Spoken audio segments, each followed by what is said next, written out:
Hi everyone, I'm Annie. Welcome back to my channel, or if you're new here, welcome. I hope you've all had a fantastic week so far. I just want to say first and foremost, thank you so much for all the love on the previous hamster video that I made. It honestly made my day to see all the comments and learn so much from you guys. So please do that again for this video so that I can keep learning and keep growing. We can all kind of like learn together. Today I want to talk about the main differences between owning a Syrian hamster and owning a Roborovski hamster. I have officially now owned both. My experience is definitely different than a lot of other people's experiences out there, so please take this with a grain of salt. This is just from what I've experienced and what I've researched and found out over the course of these past 2 years owning both species. So without further ado, let's get right into it.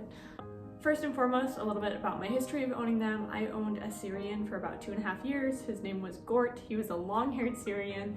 I loved him so much and I miss him very dearly. He did come from PetSmart, so it did take him a while to kind of become more social and actually not be scared of me.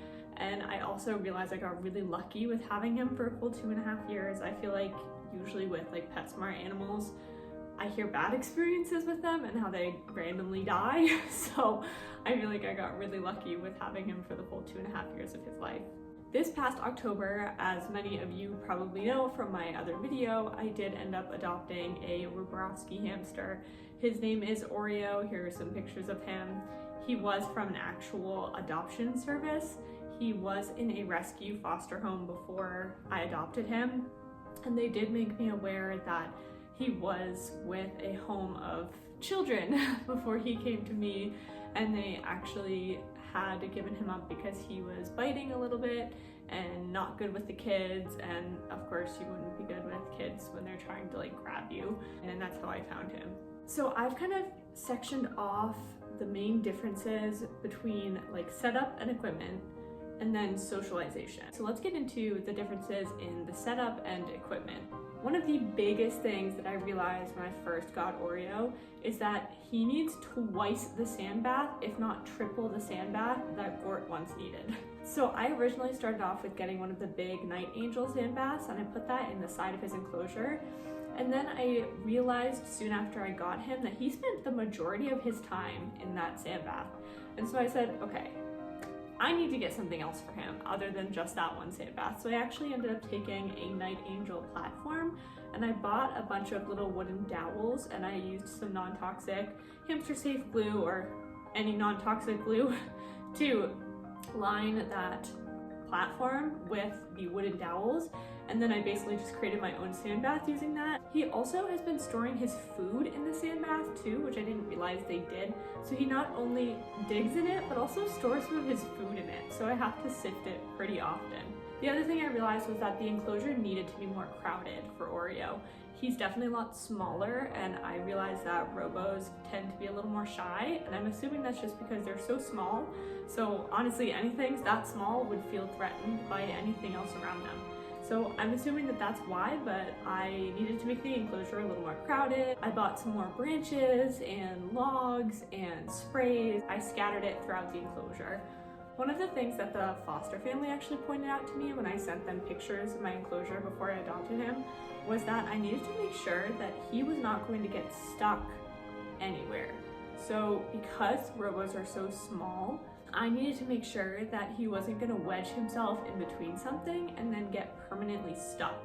And when she told me that that has actually happened before with some of her adopters, I was horrified.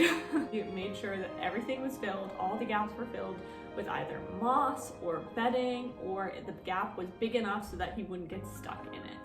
The other thing that I soon realized is that he is so small that I have to make everything accessible to his size. So I had to buy more ladders so that he could climb up spaces and down spaces more safely. I also had to buy different water bowls. I felt like the water bowls I had were too tall, so he wasn't really going to be able to comfortably reach.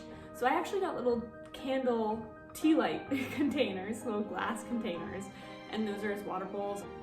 One of the scariest things that happened, and I don't want to say scariest because he's totally fine, was that I had a 12-inch silent runner wheel in his enclosure. And I felt like I wanted the silent runner because it was easier to clean. However, because Oreo was so small, he actually couldn't get it moving at first. I had to go home for the weekend, so my boyfriend was taking care of him, and he actually sent me a video of Oreo trying to run on the wheel and he couldn't get it going. And so I tried to adjust the wheel as much as I could the following morning to try and see, and he tried too, but to try and see if it was something of like wrong with the wheel itself, because I didn't feel like that was possible, but it was almost like his grip was slipping. So I instantly went online and bought a Night Angel wooden cork wheel to replace the Silent Runner because I thought that was the only option. And then later that night, I actually saw on my camera, he ended up getting it going. It's not going to hurt him and it's not going to affect his health for a few days. He might just get frustrated with not being able to run on the wheel, so he'll end up quitting basically and just not use the wheel. And I didn't want that to happen, so I just fidgeted with it as much as I could, and he ended up being able to get it going, so I thought it was fine. Then the other wheel came in, I replaced it. I have not used the Silent Runner since then, and that's that. Gort was really more like an explorer, like he loved to go around to different places, and if I put something new in that enclosure, or if I put like a puzzle in that enclosure, he would break it apart and love it. Oreo just loves to like run and dig, that's about it. Like I try and put little breaker toys in there for him and he has no interest whatsoever. And I started doing different things for enrichment for him. Now for the socialization aspect, and I feel like this aspect is where most people will kind of steer away from robos, and I again want to emphasize that this is my experience with Oreo so far. This could change, and honestly we've made some big headways in the past few weeks. But I just want to put it out there that this is not everybody's experience with Syrians and robos. Some people have the opposite experience. So the first thing I knew with Oreo going into it was that I could not take him out for like bathroom bonding time. And if you don't know what that is, it's basically when you sit in the bathtub with your hamster and just let them like walk around, get used to your scent, get used to your being. Like it was kind of just like a fun playtime for them. Oreo does not do that. And the foster told me that earlier because she was like, they are too small, so there's actually a likelihood of you crushing them on accident because they're so small and they're so fast. And it's just too much for his little body and all of his energy to just let him into this new space. It's gonna end up giving him more anxiety than it's gonna be enjoyable for him. The biggest difference between Gort and Oreo is that Oreo is really shy. For the most part, I don't see him. He goes to bed really, really early in the morning, like I'm talking 5 a.m. and he wakes up at like 10, 11 o'clock at night. Overall, like I really don't see him that much, and that was really disappointing for me. And I knew that robos were not as social as Syrians could be, and it's a little less likely. But I also know that there are people who, again, have the opposite experience. I've seen videos of people holding robos in their hands and they're like falling asleep in their hands. I don't know how common that is. He was so scared to even come close to my hand. Sometimes if I had food in it, he would take from my fingers, but anytime that I would put my hand down with food in it, he wouldn't come close to it. I also could not coax him out of his hideaway. If he was still in his hideaway, he would not come out. So I would have to sit there and wait and see whether or not he was gonna come back out. And this was like for the first 3 months of me having him. And so I was starting to get really disappointed because I was trying to provide enrichment and happiness for this little creature that I love, but it was almost like I didn't have a pet because he just wasn't there. And I know sometimes with hamsters, that is just the reality, and that's okay. He could stay like that for the rest of the time I have him, for the rest of his life, and that would still be okay. But it was definitely disappointing at first for me to not get that experience of having a pet and taking care of a pet because I didn't even see him. Then, bit by bit, he kind of started to come out. And it took like 3 months of time before he was eating from my fingers. And even then, it was maybe once a week that I would see him. But when I saw him, I would give him a treat. And then one day, he started to almost show curiosity for whatever was in my hand, but was like working up the courage to come up to my hand in the first place. When I saw this in him, I sat there for 10 minutes and just let him come up sniff and run away. Come up, sniff, and run away. Until finally, he came up, he took the treat off of the edge of my hand and ran off. That was a huge day for me because it was the first time that he had ever done something like that for me, and I was so happy. So then Knack went on for about another month until the other week, out of literally nowhere, I put my hand down thinking he was just gonna come up, take the treat, and run away, and he comes up to my hand, takes the treat in my hand, walks into my hand, and then sits there to eat his treat in my hand. I was freaking blown away. I was blown away that out of nowhere, he seemed so comfortable and so confident with coming up to me. Like, it was after 4 months. I was just like so blown away.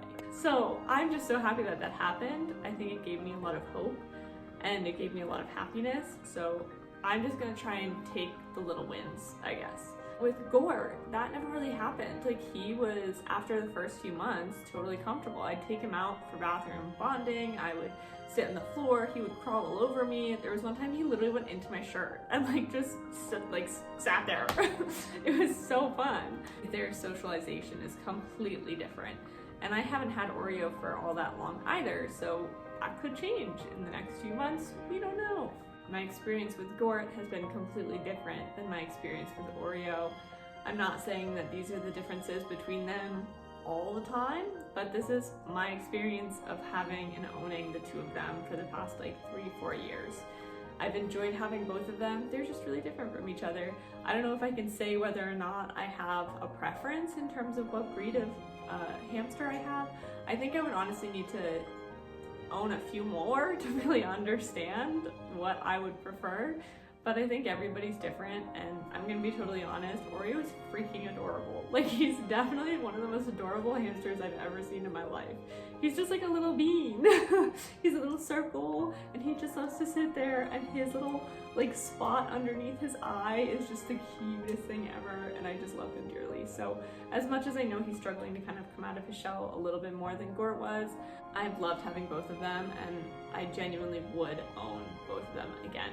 If there are any more differences between the two breeds that you feel like would be helpful to not only me, but also the other people watching, please leave them in the comments below. I hope you enjoyed this video, and I will see you guys in the next one. Bye!